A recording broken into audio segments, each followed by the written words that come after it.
Merci de votre fidélité, fidèles téléspectateurs, amoureux de show. Jeune. Il y a eu alternance, oui. Passation pacifique, non. En réalité, le problème n'est pas à ce niveau-là. Il va jouer qui est pardon.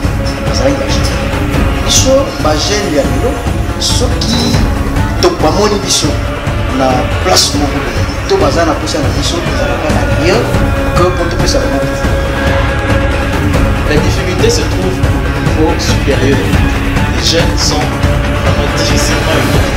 La propriété pour une femme, c'est le droit de se voir, de voir sa vie progresser. Si elle pouvait être interrompue. Le bonheur est comme un papillon, il vole ça. Pourtant, regardez juste en arrière, chauffe de jeune. Bonjour et bienvenue à votre émission qui nous cesse aussi de vous mettre au parfum de l'actualité. Si nous sommes là chez vous, c'est juste pour vous informer par rapport à tout ce qui se passe dans notre pays, la République démocratique du Congo. À quand faut-il dresser le front des Congolais qui demeurent toujours souffrance? Juste une question que nous avons posée, vous aurez la réponse tout de suite avec notre invité, Maître Thomas Kapouya de Jérusalem. C'est lui qui est au moins l'invité de cette émission. Il est le communicateur et cadre de l'IDPS. Maître Thomas, bonjour et bienvenue à cette émission. Bonjour Maël Ali, très ravi et très flatté d'être invité dans une belle émission aujourd'hui sur les Show TV. Et quand on est là, c'est pour parler de la situation du pays, comme en général, que ce soit les jeunes, que ce soit les vieux, les vieillards. Merci beaucoup. L'actualité nous oblige, moi. On ne peut pas passer outre sans pourtant l'évoquer.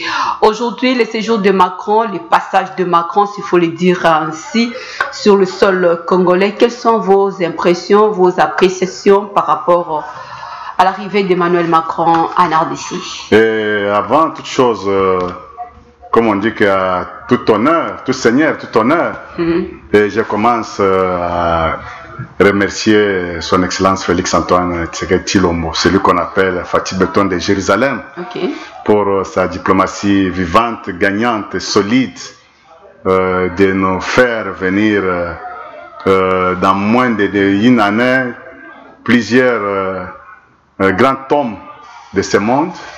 Et la fois passée, on était avec le roi belge, le roi Philippe. Et il n'y a pas longtemps, on était avec sa sainteté. Un mois après. Le souverain pontife. On va parler. Le souverain pontife, le pape François. Et hier, on était avec le président français Emmanuel Macron. Et tout ça, ça montre que tous ces voyages qu'il faisait matin, midi, soir, ça produit déjà les Répondez d'ailleurs à ma question par rapport à quelles sont vos impressions à l'arrivée d'Emmanuel Macron, parce que là je vais faire aussi allusion aux gens que vous venez juste de citer. Oui, l'arrivée du président français Emmanuel Macron, j'ai retenu des grandes choses. On peut partager à 50-50. Sa présence, ça nous a amené quelque chose de bon. Je peux évoquer sur les forums économiques, là où il a amené dans sa poche 50 investisseurs français et européens. Et selon ses dires, selon ce qui s'est passé, selon ce qui se prépare, et ces investisseurs-là nous ont amené du cash. Pas comme ce que nous avons vaincu avec le gouvernement de 18 ans sur les contrats que Frank Tshisekedi nous disait, les contrats léonins sur les 6 communes. Et les gens n'amènent rien, viennent même réduit. Et répartition des intérêts, ils ont 68%. Et RDC qui a les sols, les sous-sols, les séminérés, 32%. Les 32% là même, on n'a pas même vu un rond qui est retourné au trésor public. Et les 32% là, c'était seulement sur papier, mais en réalité, il n'y avait rien. Mais cette fois-ci, avec les discours, avec les principes de gagnant-gagnant, 50-50, et avec les investisseurs qui sont venus, nous attendons que notre économie sera boostée et le projet de 145 territoires aura bien lié et il sera présent. Vous l'avez évoqué tantôt au début de votre discours. L'année passée, c'était juste avec le roi Philippe. Cette année, c'était juste avec le pape. Là, avec Emmanuel Macron, il serait dit par certaines personnes que ça a été au moins de visites vides et touristiques. Quel serait votre commentaire? Non, pas visite vide et touristique. Madame, je peux te dire que l'Afrique a pris l'ascension. L'Afrique veut se libérer des dictats des Occidentaux par rapport à leur manière de songer, leur manière de voir, leur manière de faire. Et ils ont voulu sous-estimer les Africains, considérer les Africains comme des sous-hommes. Nos dirigeants africains n'ont pas tellement une voix au niveau des considérations sur les présidents européens. Et ils veulent nous intimer l'ordre. Quand il y a un projet quelconque, soit quand ils veulent nous donner une somme d'argent quelconque, veulent poursuivre ça jusqu'à la fin, vous donner des instructions, envoyer leurs experts, et presque tout cet argent-là, toute cette somme et les projets-là, ce sont eux qui bénéficient. Et différemment avec ce que Macron a vécu au Togo, différemment ce qu'il a vécu ici devant le fils de Franks, qu'il a demandé à Macron.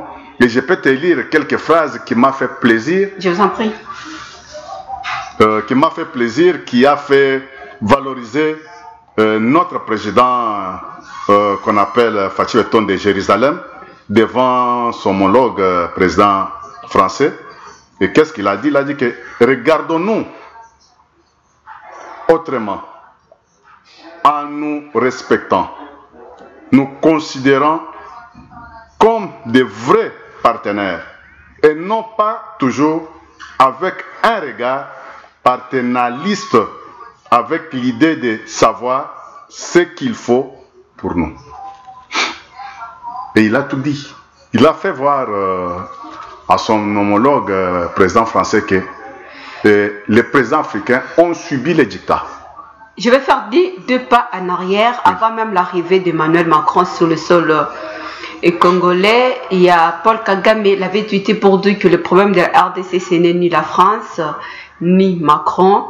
Macron est venu, il a dit que ce n'est pas la France qui apportera la solution vu tout ce qui se passe sur le sol congolais. Comment comprenez-vous d'abord ces deux langages? Oui, j'ai trouvé Emmanuel Macron parler le même langage avec Paul Kagame. Paul Kagame, oui. Oui.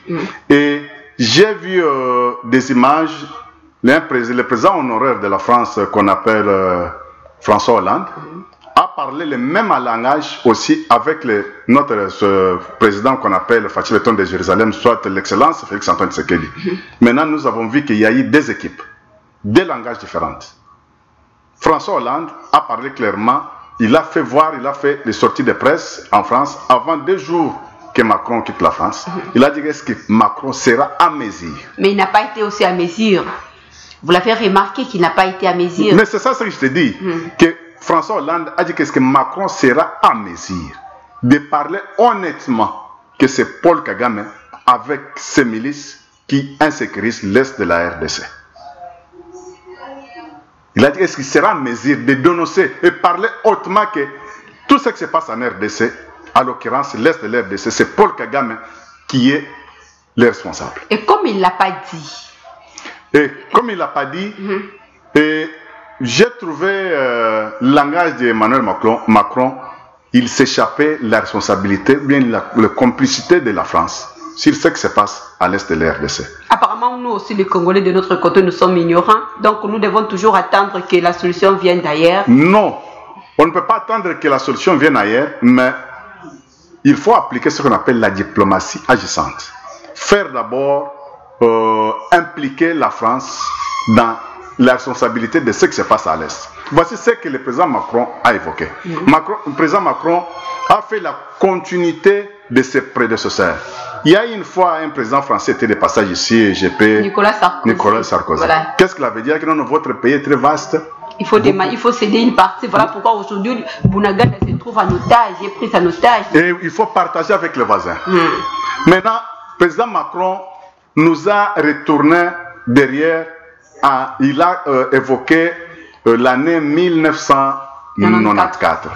Et qu'est-ce qui s'était passé en 1994? C'était la France qui est à la base de ce que nous subissons aujourd'hui. Comment ça? Dans notre pays. Les vrais faux génocides de Rwanda, c'était créé par les Français.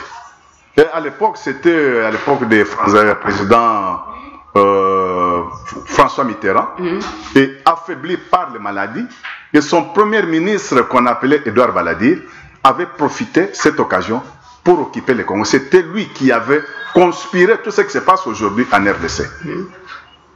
Je ne sais pas si tu m'écoutes très bien. Il a fait créer les faux vrais génocides en Rwanda.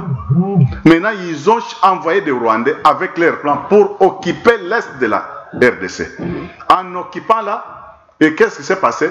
Ils ont vu que quand ces gens-ci vont occuper l'est de l'RDC, on fera la pression à l'RDC pour céder une partie des territoires.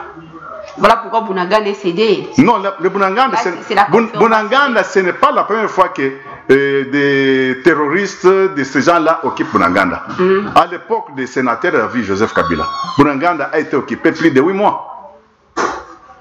Je ne sais pas si vous avez, les Congolais ont les mémoires courtes. En 2013, Goma a été occupé par M23 et des terroristes de CNDP, M23 et tout ça ici qu'on sort. Ils ont occupé Goma plus de 6 mois à l'époque de Kabila.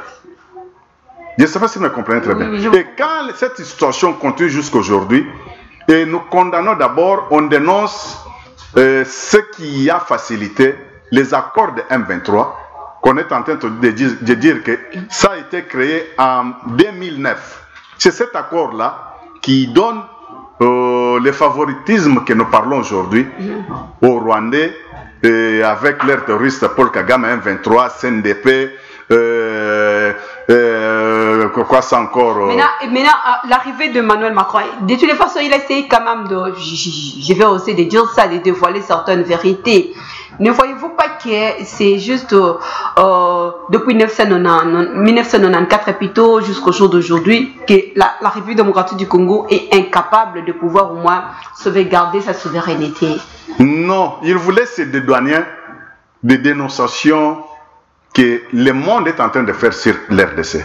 Il y a des députés européens dans le Parlement européen, plusieurs députés haussent le ton sur la situation qui se passe en RDC. Ils sont en train même de dire que nous parlons oui, mais il n'y a jamais eu une résolution de condamnation de ce qui se passe à l'Est. À quel sein faut-il alors bon, maintenant, pour le moment là?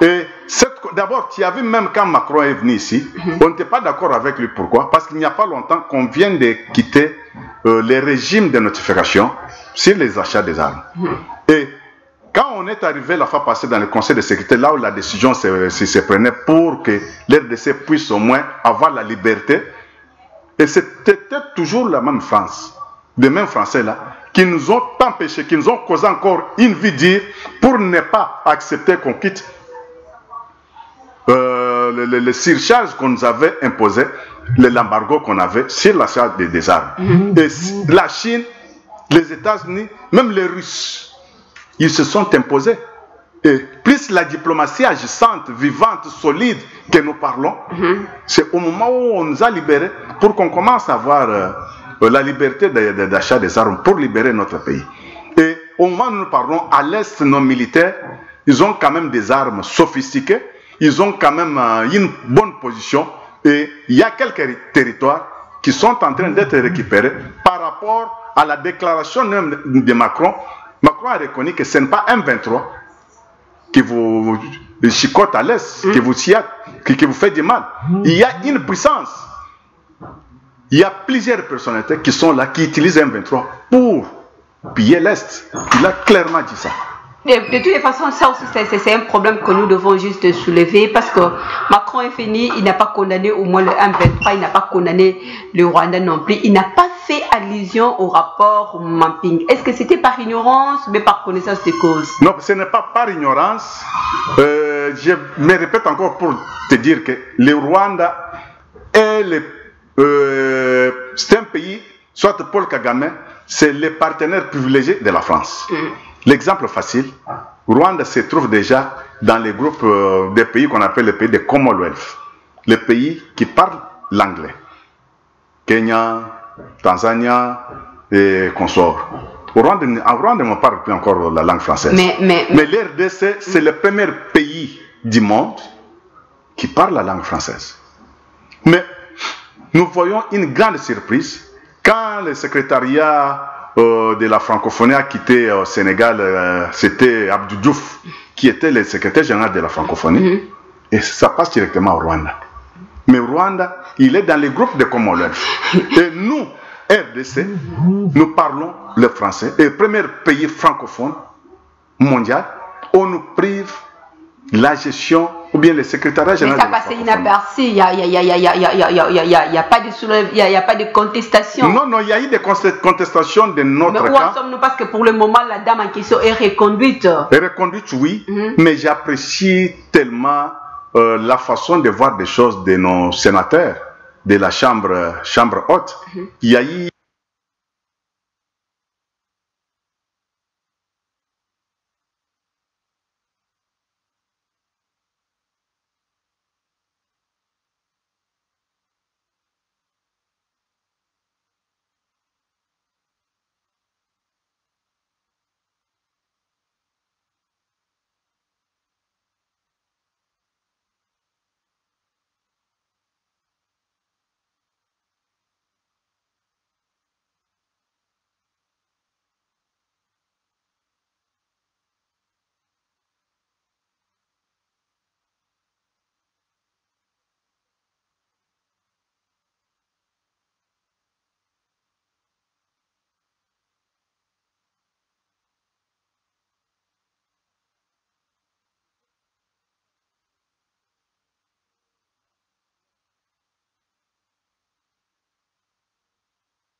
de l'effectif. Et tu sais, jusqu'aujourd'hui, on ne connaissait pas l'effectif de nos militaires. Et même le nombre de nos militaires qui sont à l'Est, on ne connaissait pas. Tu sais qu'à l'époque, on disait à son Excellence que nous avons au moins 15 000 personnes, 18 000 personnes. Et l'argent et les dotations de tout ce qu'il faut pour les militaires partaient à l'Est pour 18 000 personnes. Mais il y avait moins de 10 000 personnes. Et tu sais que d'abord, dans notre pays, il y a des cacophonies à tous les niveaux où il faut faire avec intelligence et sagesse pour être sûr de ce que vous êtes en train de faire. Lors des assemblées générales de chefs de l'État à Addis Abeba, ils ont juste demandé 3 mois pour que M23 puisse cesser les faits. Emmanuel Macron est venu avec le même discours de cesser les faits. Là, nous sommes arrivés juste au moins à la fin de cette émission. Croyez-vous que le message était passé ou bien c'était juste un discours aux vies et aussi de tout le monde? Emmanuel Macron, avant de fouler les pieds en RDC, il est passé par Angola. Il a vu le président angolais Joao Lorenzo. Il a demandé de prendre langue avec des terroristes de M23 consorts. Et se sont convenus que les 7 c'est quel jour? Les 7 c'est demain. Demain, à 12h. Les 7 à 12h, tout doit s'arrêter. Et quand il a amené ses investisseurs, des Français et des Européens, pour venir investir ici, vous allez investir là où il y a des armes qui pleurent. Et comme lui, il les a amenés dans sa poche, attendons voir. Parce qu'il y a aussi, l'Occident a aussi une responsabilité. Ce n'est pas une manière de nettoyer au moins en fait quoi, les mémoires des Congolais. Non, les Congolais ne sont plus encore naïfs, madame. Tu as vu ce qui s'est passé à Goma, tu as vu ce qui s'est passé ici à Kinshasa, et il y avait eu une révolte impossible. Heureusement qu'il avait changé son programme. Au lieu de venir la journée, il est venu à minuit. Et il est reparti encore à minuit. Et après, on a vécu que Emmanuel Macron était juste à Bandal avec les jeunes Congolais. Oui, à Bandal, oui. Je n'aime pas entrer en profondeur. Non, il faut entrer en profondeur parce que ça fait débat de toutes les façons. Oui, ça fait débat, oui. Imaginez que c'était notre président qui avait fait ça. Donc, c'est un peu de se mettre... Non, c'était moi qui devrais te dire ça. C'était moi qui devrais évoquer ça. Parce que si c'était Félix-Antoine Tshisekedi, il est allé en voyage quelque part, il se trouve quelque part dans une boîte de nuit, soit prendre la bière, beaucoup de langues allaient se délier pour dire n'importe quoi. Mais un président français, il s'est retrouvé dans une boîte de nuit, il a pris notre bière ici. Là, il n'y a pas de gens qui font des commentaires sur ça. C'est normal. Et il est allé aussi se détendre par rapport au coup diplomatique qu'il a subi. Mais qui était derrière lui? Qui ça? Qui était derrière Emmanuel Macron? C'était qui? C'était les jeunes Congolais. Jeunes Congolais, oui. Et je n'aime pas parler beaucoup de ça parce que ça fait très mal.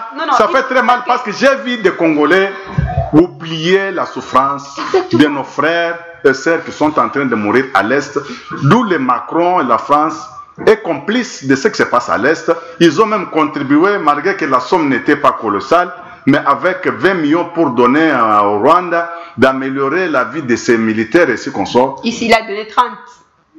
Tu dis 30 millions. Non, 30 millions, c'est quoi par rapport au détournement qui se passe du jour au jour? 30 millions, c'est quoi pour nous les Congolais? Pour la gestion, le quotidien des Congolais, 30 millions, c'est quoi? C'est rien. Ça ne représente rien. Ça ne représente rien. Si toi tu évoques des 30 millions, mais quand on veut évoquer sur la situation de Matata dans sa gestion de Bukangalonzo, c'était au-delà de 300 millions de dollars. Quand on veut évoquer la situation des contrats si communes, c'est des milliards, 93 milliards. 93 milliards, là d'abord, c'est une somme provisoire. Parce que des Chinois prenaient des matières premières et sans expertise, pendant 16 ans qu'ils ont déjà exploité. Et combien ils ont déjà pris comme quantité de minéraux qu'on ne connaît pas l'expertise jusqu'au bout. Votre passage au plateau... Des milliards, pas des millions. Mais quand un pays il y a toujours des fuites de capitaux de milliards, 30 milliards, 93 milliards. Quand nous avons le budget de 4 milliards, c'est aujourd'hui qu'on parle quand même 16 milliards. Sur la gestion des services des Sphinx, qu'on est arrivé à 16 milliards. Et sur la production, soit l'argent qui revient seulement des opérateurs économiques sans tenir encore compte des minéraux qu'on sort. C'est maintenant que notre pays compte au moins à être boosté dans notre économie. Et quand on parle de 30 millions, c'est un coup d'épée dans l'eau. Voilà, un coup d'épée dans l'eau. Voilà, ou bien un coup d'eau dans le fleuve du Congo. C'est qu'il n'a rien fait. Un coup d'eau dans le fleuve Congo. Donc, vous êtes au moins passé sur le plateau de show de jeunes. On ne peut pas passer outre ça pourtant que vous lancez juste un message fort à la jeunesse. Moi, je vais toujours référer à ce qui s'est passé avec Emmanuel Macron la nuit de samedi. Quelle jeunesse pour la République démocratique du Congo? C'est ça ma question, s'il faut parler. Oui, avant que je parle pour la jeunesse, ça c'est moi de maman. On fait l'honneur aux mamans pour le mois de mars. Oui, répondez d'abord à ma question. Répondez d'abord à ma question, vous allez pour le mois de mars. Le 8 mars, nous avons une très grande manifestation dans ma cellule Télécom Bureau, en Binza, à Lipen. Référence dans une salle qu'on appelle l'espace Emmanuel. Il y a tous les mamans des combattantes, des combattants, des l'IDPS. Tous se sont conviés à être là. Et sans oublier mon CG Kaboya, j'ai son invitation dans ma poche. Et j'irai aussi le donner en main pour qu'il soit aussi là-bas pour cellule Télécom Bureau. Et tous les mamans, même toi aussi, tu peux toujours venir. Ah, là, vous l'avez profité parce que j'allais juste même toi aussi, tu peux toujours venir festoyer avec nous, avec nos mamans de notre cellule. Vous me donnez ça directement, bien indirectement, parce qu'on a la télé. Bon, pour les jeunes, je peux dire à nos jeunes, à notre jeunesse de l'RDC que le temps est arrivé de vous prendre en charge. Le moment est trop dur. Comme Macron a dit clairement que prenez-vous en charge, il a fait la répétition des mots qui nous a été légués par Sphinx Etienne Tshisekedi. Exactement. Il nous avait dit que nous prenez-vous en charge. N'attendez pas que que l'Occident, que l'Orient viendra faire pour vous. Et aujourd'hui, nous avons quelqu'un qu'on connaît mieux et qui a l'envie, l'ambition de faire décoller ce pays-ci. Soyons derrière lui et évitons des mensonges pour des politiques.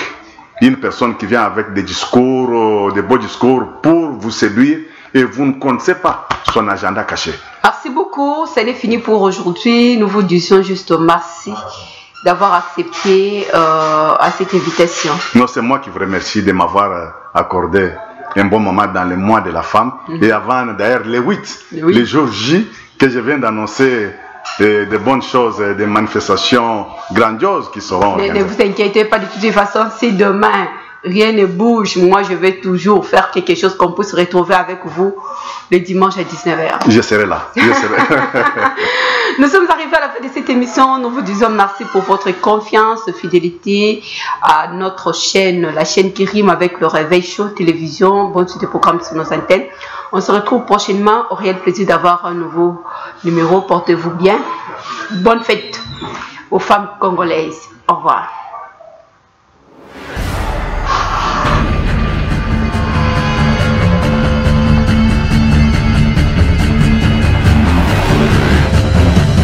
Merci de votre fidélité, fidèles téléspectateurs, amoureux de show jeune. Il y a eu alternance, oui. Passation pacifique, non. En réalité, le problème n'est pas à ce niveau-là. Bazwaki ipanda bazali bajene biso bajene ya lelo soki tokbamoni biso na place moko to baza na posa na biso ezalaka na rien que pour topesa bango. La difficulté se trouve au niveau supérieur. Les jeunes sont vraiment difficilement éduqués. La propriété pour une femme, c'est le droit de voir sa vie progresser. Si elle pouvait être interrompue,